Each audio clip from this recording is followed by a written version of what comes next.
2025 வெளியாக போகும் திரைப்படங்களில் அதிகமாக எதிர்பார்க்கப்படும் திரைப்படங்களோட லிஸ்ட் வந்து இப்போ வந்து ரிலீஸ் ஆகியிருக்கு. புக் மை ஷோவில் அதிகமான இன்ட்ரெஸ்ட் இருக்கும் திரைப்படங்கள் லிஸ்ட் வந்து ரிலீஸ் ஆகியிருக்கு. இதில் வந்து விடாமுயற்சி திரைப்படம் நம்பர் 1 இடத்துல வந்து இருக்குது. ரிலீஸுக்கு முன்பே மிகப்பெரிய சாதனை வந்து படைத்திருக்கு. எத்தனையோ திரைப்படங்கள் ரிலீஸ் டேட் வந்து அனௌன்ஸ் பண்ணியிருந்தாலுமே ரிலீஸ் டேட்டே அனௌன்ஸ் பண்ணாத ஒரு திரைப்படம் எப்படி வந்து இந்த அளவுக்கு முன்னேற முடியும் அப்படின்னு சொல்லி ஆச்சரியமாக வந்து இருக்குது. இதை பற்றி டீட்டெயிலாக தான் பேச போகிறோம். ஸோ 9வது இடத்துல வந்து ஸ்ரீகண்டாரா திரைப்படம் வந்து இருக்குது. 67K இன்ட்ரெஸ்ட் வந்து வாங்கியிருக்கு புக் மை ஷோவில்.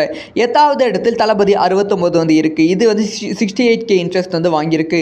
7வது இடத்துல இருந்து சூர்யா அவர்களோட ரெட்ரோ திரைப்படம் வந்து இருக்குது. இது வந்து 1,12,000 இன்ட்ரெஸ்ட் வந்து வாங்கியிருக்கு. 6வது இடத்தில் வந்து டாக்ஸிக் த மூவி திரைப்படம் இருக்குது. 1,20,000 இன்ட்ரெஸ்ட் வந்து வாங்கியிருக்கு. 4வது இடத்தில் குட் பேட் அக்லி திரைப்படம் இருக்குது. 2,42,000 இன்ட்ரெஸ்ட் வந்து வாங்கியிருக்கு. ஸோ 3வது இடத்தில் தான் அஜித் அவர்களோட விடாமுயற்சி திரைப்படம் வந்து இருக்குது. இதில் வந்து 3,67,000 இன்ட்ரெஸ்ட் வந்து வாங்கியிருக்கு. 2வது இடத்தில் SSMMF29 அதாவது வந்து மகேஷ் பாபு அவர்களோட 29வது திரைப்படம் 5 லட்சம் இன்ட்ரெஸ்ட் மேலே வந்து வாங்கியிருக்கு. ஸோ முதல் இடத்தில் கேம் சேஞ்சர் திரைப்படம் 2 மில்லியன் இன்ட்ரெஸ்ட் வந்து வாங்கியிருக்கு. இதில் வந்து தமிழ் திரைப்படங்கள் லிஸ்ட்டில் வந்து நம்பர் 1 ஒரே ஒரு திரைப்படம் நம்பர் 1 இடத்துல வந்து விடாமுயற்சி, 2வது இடத்தில் குட் பேட் அக்லி திரைப்படம் இருக்குது.